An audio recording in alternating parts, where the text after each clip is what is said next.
코너 제목은 없지만 항상 가장 많은 문자가 오는 코너입니다. 정의당 노회찬 원내대표 나오셨습니다. 안녕하십니까. 안녕하세요. 네. 제가 없는 기간 동안 제 머리가 크다고.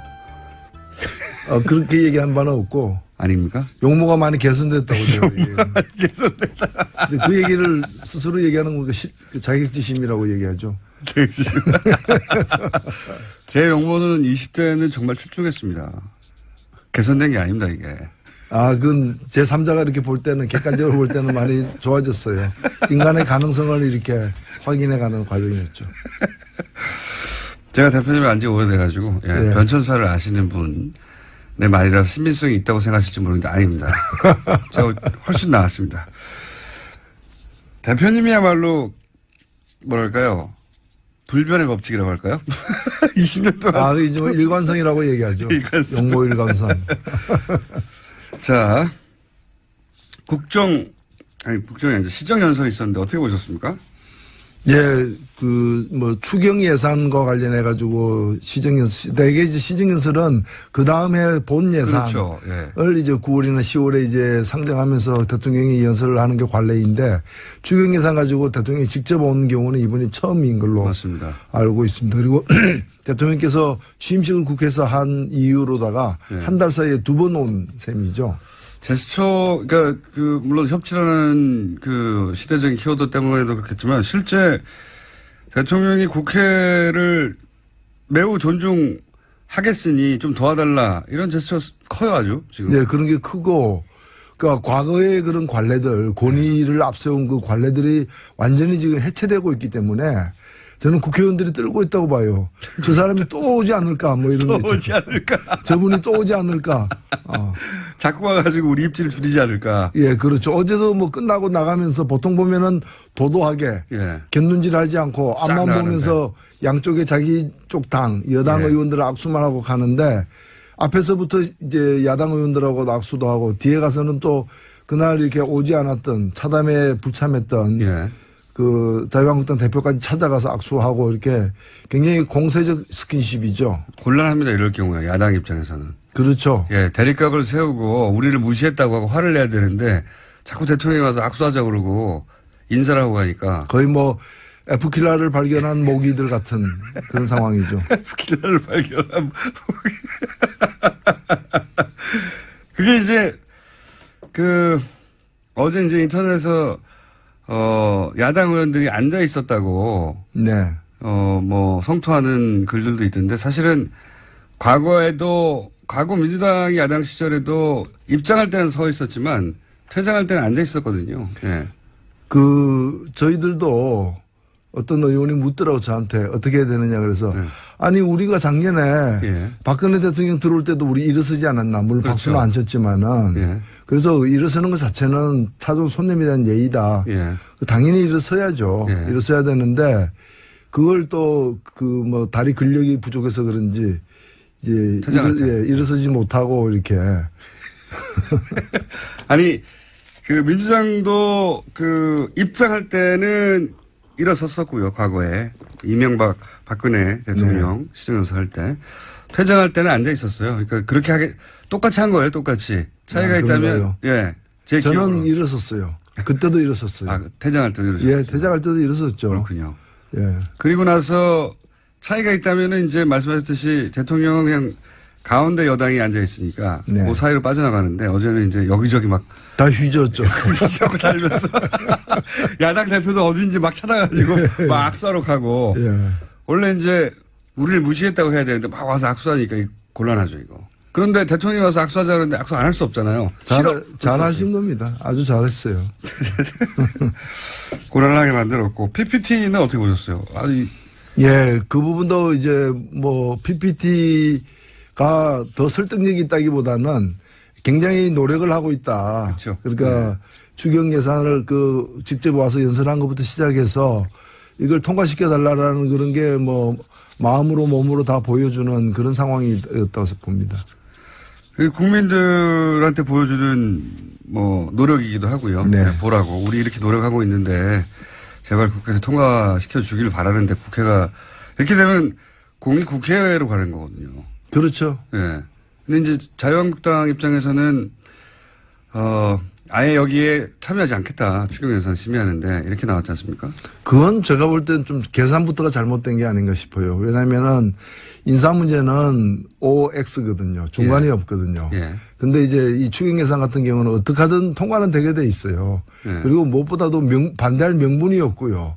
내용에 이제 자신들이 보기에 내용에 문제가 있다고 생각되면은 심사하는 과정에서 어차피 한 글자도 고치지 않고 숫자 하나 바꾸지 않고 통과되는 예는 없기 때문에. 그런 예산은 없으니까. 예, 심사하는 과정에서 이러저러하게 이렇게 자신들의 의견도 이렇게 주장하고서 일부 반영하면 되는 일인데 그걸 통으로다가 아예 안 하지 않겠다라는 거는 그건 말이 안 되는 거죠. 전략을 잘못 잡았다고 저도 생각이 되는 게 심의를 하다가 막 문제 삼고 비판하고 그러면 되는데 아예 그 자리에 안 들어가면 그럴 수도 없지 않습니까? 안 들어놓고 나중에 또 그 다른 야당들이 그 여당하고 같이 합의라니까 기습 합의다. 아니 학생이 수업 시간에 수업 안 들어가 놓고 예정된 수업이 진행되니까 기습 수업이다. 얘기하는 거 똑같은 거지. 이게 말이 안 되는 얘기죠. 그러니까 그 말을 하려고 이제 안 간 거죠 일부러. 기습 합의했다고. 나 좀 화났다 이제 이 얘기인데 결국 화를 입는 거는 본인들일 것이다. 저는 그렇게 봅니다. 대표님만 나오면 코너 제목이 문자로 쇄도해요. 오늘 새로운 나온 것 중에 이런 게 있네요. 노르가즘이라고. 예. 아침에 듣기에는 좀 그러하네요. 네, 노르가즘. 괜찮습니다. 눈에 차례 노르가즘. 야합니다만은. 그래서 자유한국당 입장에서는 거기 같이 참여하는 것 자체가 인정해주는 꼴이 되니까 존재감을 드러낼 방법을 더 강한 방법을 계속 찾고 있는데. 아니요. 그러려면은요, 방법이 두 가지가 있습니다. 그러니까 그 참여하는 것, 그 예산, 추경 예산 심의에 참여하는 것 자체가 상대를 인정하거나 추경 예산을 인정하는 꼴이 되어서 불참했다면은 그러면 국회의원으로서 왜 그 자리에 앉아 있어요? 국회의원 사퇴해야죠. 그리고 더 확실한 게 정당을 갖다가 다른 당을 당으로 인정하지 않는 거니까 정당을 해산해야죠. 그거는 왜 안 하는지 저는 그 의문이에요. 원래 전략은 본인들이 안 가놓고 자기들이 없는데 합의했다고 비난하면서 피해자가 되고 그러면서 국정을 독단으로 운영한다고 하는 비난을 하려고 하는 그런 프레임이죠. 근데 뭐 잘 안 먹히고 있어요. 근데 안 먹히지만 목적은 달성할 가능성이 있어요. 목적이 이제 자기가 피해자가 되는 거니까 확실한 피해자로. 피해자 코스프레만 해야 되는데 진짜 피해자가 될 것이다. 그렇죠. 그 이제 정확하게 얘기하면 스스로가 피해를 입혔기 때문에 자해자라 그러는 거죠.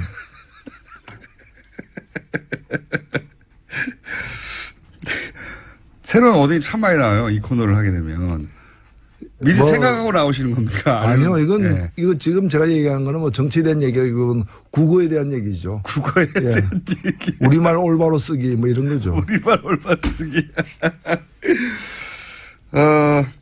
이제 이 추경을 그렇게 하는 이유 중에 하나는 인사청문회하고 연계해가지고 그러니까 최소한 본인들이 문제 삼은 한 사람 여기서는 아마도 가장 약한 골이라고 생각하는 강경화 후보 정도는 대통령이 포기한다고 말을 해야 우리가 들어갈 수 있다. 우리 힘을 인정해라 이런 거잖아요. 근데 계산을 제가 잘못했다고 보는 건 뭔가 하면 아마도 자유한국당의 지금 태도는 정부가 추경이 급하니까 추경을 통과시키기 위해서도 장관 하나는 떨어뜨리려고 하는 야당의 요구를 받아들일 것이다고 생각해서 추경도 대단히 이제 깐깐하게 이게 지금 대들고 있는 것 같은데 사실은 이게 두 개가 연관이 잘 안 되거든요.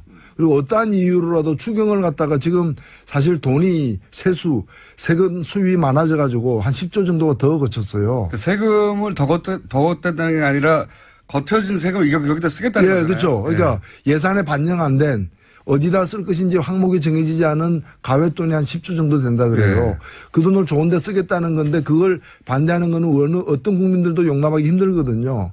그래서 그 인사 문제 가지고 추경을 반대하는 것 자체가 성립이 안 되는 공식이에요. 인사는 인사대로 가는 거고 추경은 추경대로 가는 요 맥락을 일단 청와대는 잘 파악한 것 같아요. 그래서 어제도 보면 인사 문제에 대해서 아무 얘기도 안 꺼내고 시정연설만 했거든요. 그러니까 언론들도 잘못 짚었어요. 언론들도 이걸 갖다 연계하는 걸 갖다가 습관적으로 이렇게 이 공식을 갖다가 타당하지 않는 공식을 습관적으로 이렇게 받아들여가지고 대통령이 와서 읍소할 것이다. 네. 추경 예산을 위해서 인사 문제에 대해서도 이제 읍소할 것이다 얘기했는데 결국에는 추경은 추경대로 간 거예요. 그러니까 일종의 대도모문이죠. 이게 정당하고 명분이 있으니까 이대로 우리 밀고 갈 것이다. 그 인사 문제가 그건 시간 좀 걸릴 것 같다. 오히려 그렇게 얘기를 해버린 거야. 네, 거꾸로. 거꾸로. 그러면 인사 문제에서 시간은 누구 편인가? 제가 볼 땐 정부 편이에요. 맞습니다. 예. 시간은 가면 갈수록 이건 계속 반대하기 힘들고 그리고 장관 같은 경우에는 안 해도 밀어붙이면 되는 일이잖아요. 그렇죠. 임명해버리면 되니까요. 네. 그때는 이미 정부 조직법이라가 추경은 다 통과된 상태일 테니까. 목적 한반을 달성할 수가 없을 것이다. 그렇죠. 계산을 잘못하고 있는 거죠. 계산을 잘못한 근본적인 이유가 사실은 지금 정부 지지율이 너무 높고 그리고 이제 뭐 제1야당이라고 하지만은 제1야당의 존재감을 보여줄 만한 무슨 사안이 없지 않습니까 지금. 그러다 보니까 잘 걸렸다 하고 지금 올인하고 있는데 이게. 지금 흔한 일반 대중적인 표현으로 하면 제정신이 아닌 거죠. 그러니까 지금 늪에 빠져 있는데 늪에 빠졌는지 물에 빠졌는지를 지금 모르고 있는 거예요. 지푸라기로도 잡아야 되는데 오히려 몸부림을 치니까 더 깊이 빠지는 거죠. 아, 참네. 어떤 사안이든 이렇게 도마에 올라오면 착착착착 요리가 돼가지고 순서대로 재처리가 되고 있습니다. 김상조 공정거래위원장 후보자, 강경화 외교부 장관 후보자. 김상조 후보자는 지정한 날짜를 지났기 때문에 이제 20일 내에 임명하면 되는 거고요. 그죠? 네. 강경화 후보도 이틀 남았는데 뭐 지금 정부의 태도로 보자면 이 두 후보가 큰 문제가 없으니 임명하겠다는 거 아니겠습니까? 그렇죠. 네. 김희수 이제 헌재 소장 후보자는 표결을 해야 되는데 거꾸로 불똥이 이 헌재 소장 후보자한테 가서 이분이 통과 못할 확률이 있지 않습니까? 표결로 가면? 지금 표결 대상자는 한 명밖에 없죠. 현재로서는. 네. 김희수 이 헌재 소장 내정자는 네. 이제 국회 표결을 거쳐야만 되기 때문에. 그러니까요. 근데 지금 김희수 헌재 소장에 대해서는 자유한국당 입장에서도 강경화 후보보다는 덜 반대하고 있는 상황인데 그렇죠. 강경화 후보에 대한 자신들의 어떤 낙마 요구가 낙마시키는 요구가 안 들어진다고 해서 이걸 갖다가 또 김희수 헌재 소장을 갖다가 부결시키는 것은 그건 자기들이 앞뒤가 좀 안 맞는 거죠. 그렇긴 한데 예. 지금으로 봐서는 국민의당도 그렇고 국민의당은 언론 보도에 따르면 현재 강경화를 떨어뜨리지 않으면 김희수를 떨어뜨리겠다. 이런 식인데. 근데 그 논리가 국민들 눈에는 그런 애가 자기 부모한테 청바지 안 사주면 나 자해하겠다. 청바지 안 사준 데 대한 불만은 있을지. 청바지 안 사주면 벗고 다니겠다 이런 정도죠. 예? 그냥 칼로다가 뭐 이렇게 배를 찌른다거나 지금 이러고는 위협을 하고 있는 상황. 인 거죠. 김인수 헌재 소장 어쨌든 표결까지 가야 되는데 그러면 김인수 헌재 소장도 표결에서는 통과될 거라고 보십니까? 일단은 국회가 21일까지 예. 오늘부터 13일부터 21일까지 휴회 결정을 어저께 내렸어요. 예. 그래서 21일까지는 국회 본회의가 안 열리고 22일 날 아마 열리게 될 이것도 이제 합의가 돼야 되겠지만 예. 빠르면 22일 날 열리게 되고 늦어도 26일 날 본회의가 또 예정돼 있어요. 예. 두 날 중에 하루에 김수 재판관 이제 이 동의안이 예. 상정이 돼야 되고 상정이 안 되면은 이제 계속 연기되거나 예. 장기적으로 이제 장기전에 들어가는 거죠. 예. 과거에도 그런 일이 있었으니까요. 그렇죠. 아니면은 의장이 직권 상정을 하거나 예. 그런 어떤 새로운 국면에 이제 봉착하는 건데 시간이 갈수록 김희수 헌재 소장을 갖다가 인준투표를 갖다 하려는 또는 무산시키려는 자유한국당의 전술은 굉장히 궁지에 몰릴 수밖에 없어요. 왜냐하면 다른 정당들도 거기 동의해주기 힘들거든요. 그렇기 때문에 그 카드는 저는 성사되지는 않을 거예요. 그러니까 김희수 헌재 소장을 갖다가 다른 이유로 다른 이유를 들어서 낙마시키는 것은 불가능하다. 대단히 어렵다고 보신다. 네. 그래서 지금 자유한국당 내지는 국민당까지 이 구사하고 있는 전략이 성공하기 어렵다. 인사를 가지고. 그렇죠. 예.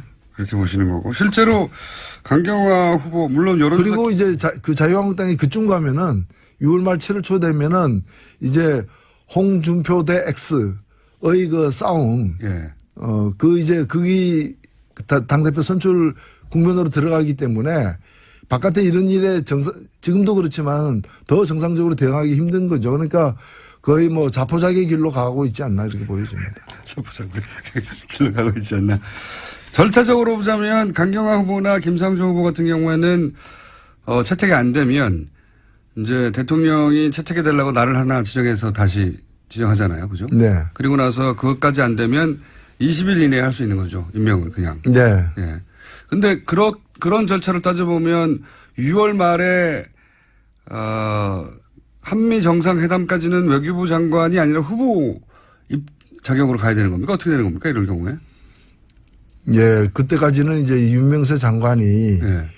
외교부 장관이기 때문에 예. 그 직을 갖다가 특별하지 사임해 가지고 예. 뭐 차관이 대리하지 않는 한 그 구정권의 그 마지막 장관 윤명세 장관과 함께 계속 가게 되는 거죠. 한미 정상회담은 그럴 경우에는 예.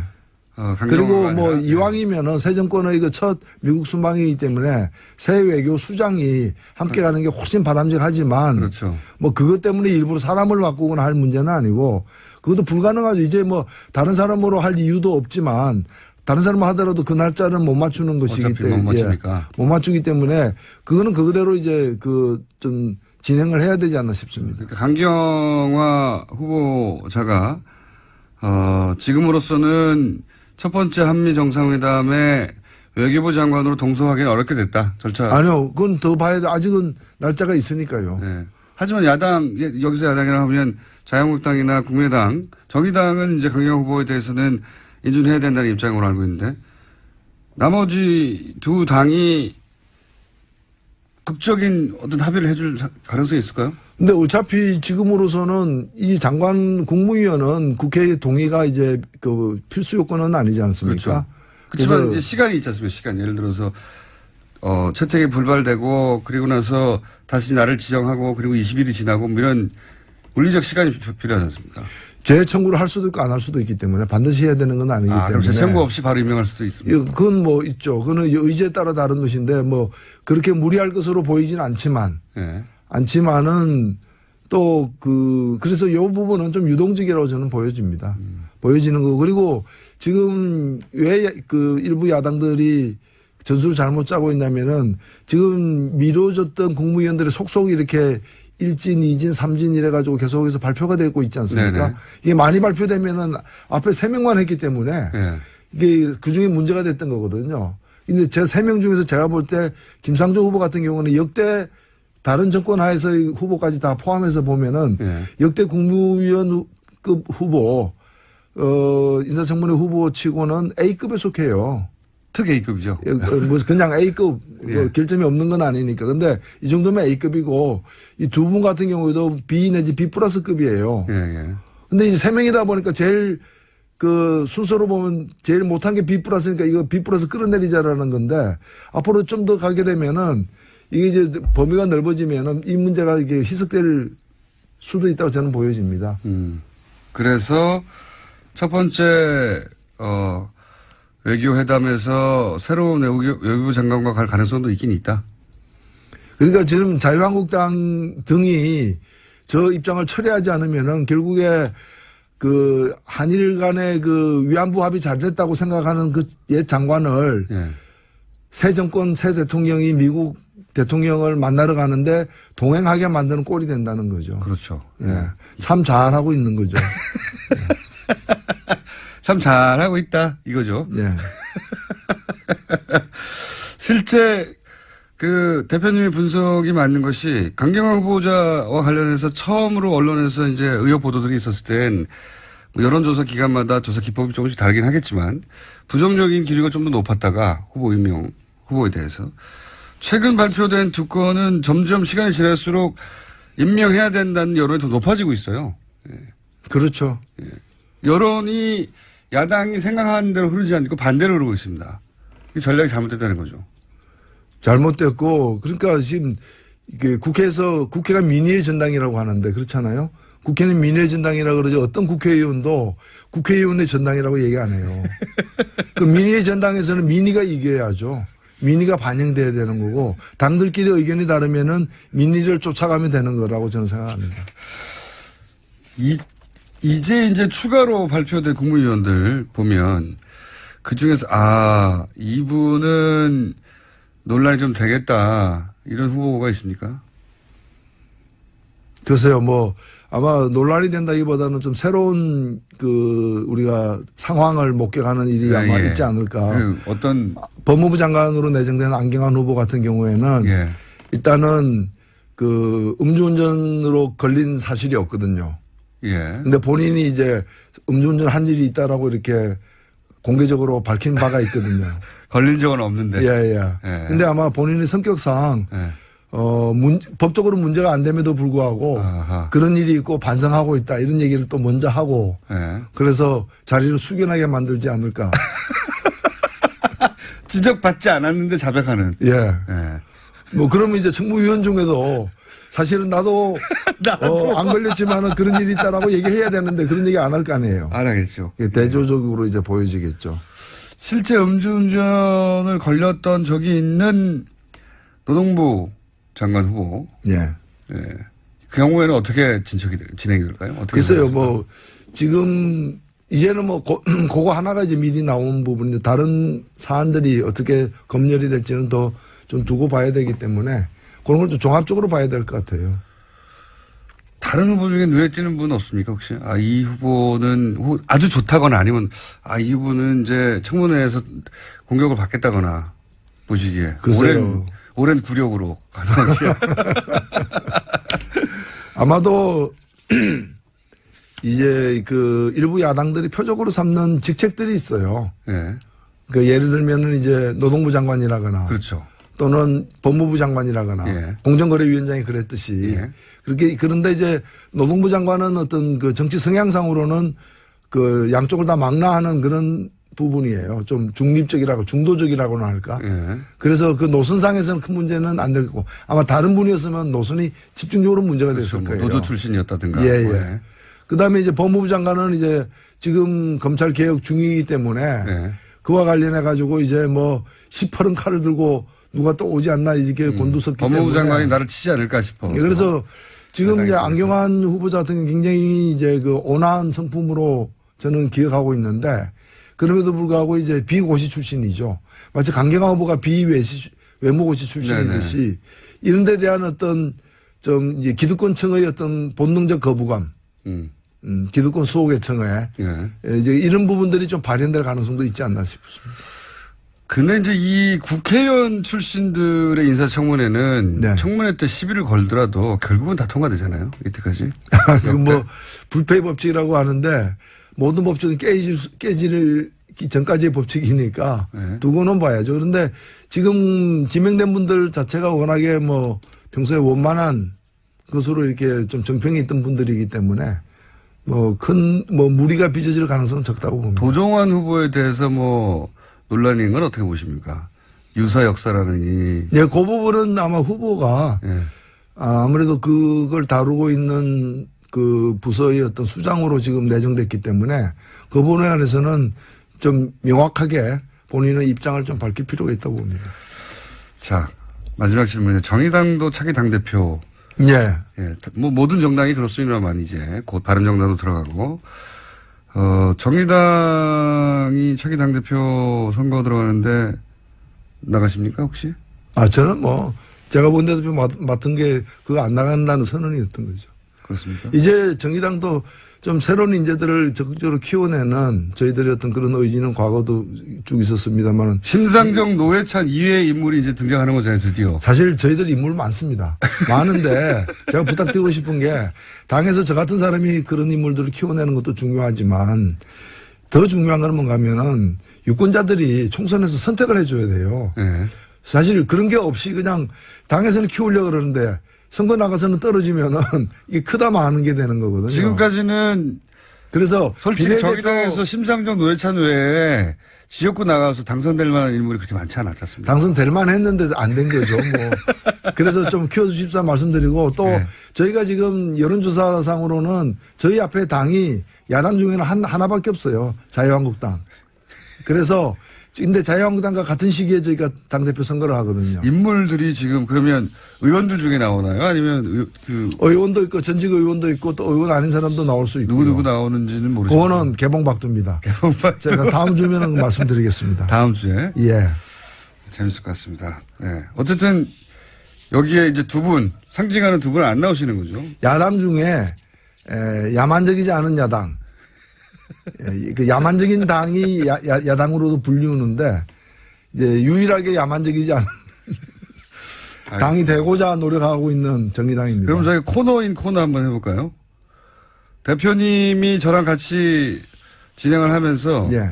정의당 대표 후보들 불러가지고 청문회 한번 할까요? 뭐 그래도 됩니다. 대표 안 나가시니까. 예. 자, 기대해 주시고요. 코너는 저희가 뭔가 한번 꾸며보겠습니다. 오늘 말씀 여기까지 듣겠습니다. 지금까지 정의당의 노회찬 원내대표였습니다. 감사합니다. 네, 감사합니다.